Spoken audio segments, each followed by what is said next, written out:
This is the Kitchen Sink WP Podcast, episode 626. I program my own computer. We have a server crash, 404 error, page not found, links aren't working, system is crashing, system is crashing, system is crashing.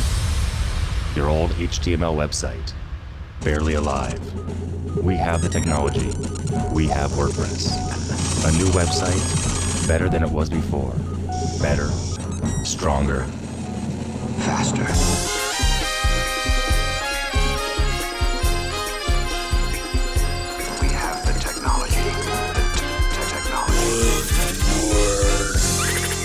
Why, hello everybody, this is Adam Silver, the host of the Kitchen Sink WP Podcast. Thanks for being here. Let's get started. All right, upcoming events. Only one next weekend. It's the WordPress Campus Connect events that have been happening across the world.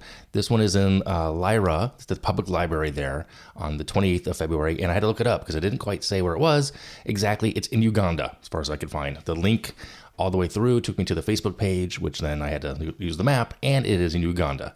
And I'm not going. So just because I can't make it. I'm busy. All right. Is that it? Yeah, that's it for the events. Like I said, moving on, segment one in the news. A handful of things here, actually, this last week. I guess I missed it, or it came out after last week's episode. WordPress 7.0 Beta 1 is out. Pretty cool. So if you're looking to dive into that, by all means. Also, WordPress VIP, WPVIP, WordPress VIP. They introduced the Advanced Professional WordPress Developer Certification Program. Also pretty cool. And I think there's a small fee on that. Let me go double check here for you real quick. If I'm not mistaken, or is it free? No, yeah, it's $250. It takes about 120 minutes for the test. So it's pretty cool. So I'll link to that in the show notes. It's on the VIP lobby website. So I'll link to that in the show notes as well. Also in the news is that WP Foro has a V3, version 3 in beta. It's out publicly, looking for early adopters to help test the next major release of WP Foro. And if you recall, I did a review on WP Foro. It's a forums-based plugin. I really liked it, and I still like it. And I still haven't decided what I'm going to do with that other project of mine on the back burner to do with communities, running, air travel, etc. I might have to take a look at this again just to see what's different, how it's new or better, and go with that. So we'll see.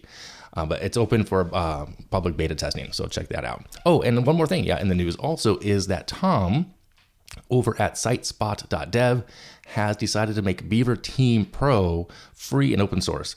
What is Beaver Team Pro? Well, it's a plugin that gives you a whole bunch of functionality and features if you use Beaver Builder, and it's pretty cool. So I'll put a link in the show notes on that as well. So thanks to Tom for making that open source and free. And the reason being is that he's focusing more on his A/B split test service and plugin as well. So pretty cool. All right, moving over to segment 2. This week's episode is about blame, projects, things going sideways. And the way I wrote it, it's kind of, I don't want to say musical, but I don't know, theatrical? I don't know. Anyway, it's in about 5 parts. They're short, but I'm just going to go through it the way I wrote it out and the way my notes kind of came out. It's just different. Anyway, so here we go. I'm going to paint a picture here. You wake up, you check Slack. There are 14 messages, the site is down, or the launch didn't go as planned, or a key feature is broken, and someone is already pointing a finger, maybe at the developer, maybe at the hosting provider, maybe at you. So today, I'm going to talk about what happens when a project goes south, because it will. If you do this long enough, it just will. And in that moment, the most important question isn't whose fault is it? It's what happens next. Okay, part 1, the first 24 hours.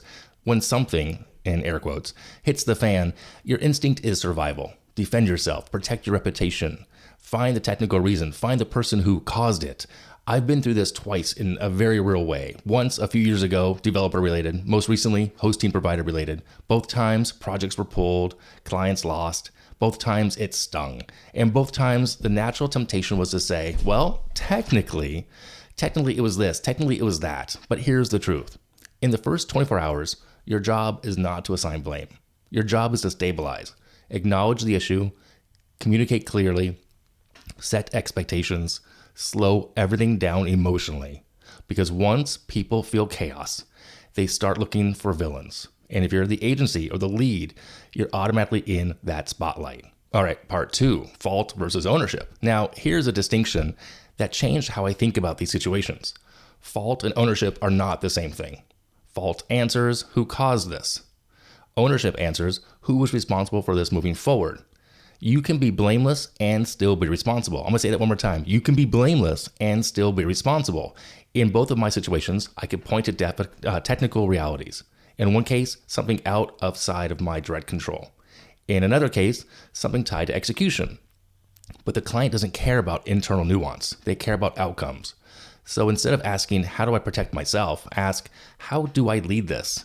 That might mean bringing in extra support, covering unexpected hours, over-communicating, taking short-term pain for long-term credibility.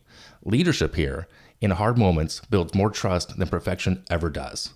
Okay, now part 3. Communication is the multiplier. When projects go wrong, communication either, number 1, builds trust, or 2, erodes very fast. A few rules I've learned the hard way: no emotional emails, no defensive tone, no vendor throwing under the bus, no, quote, well, actually, energy.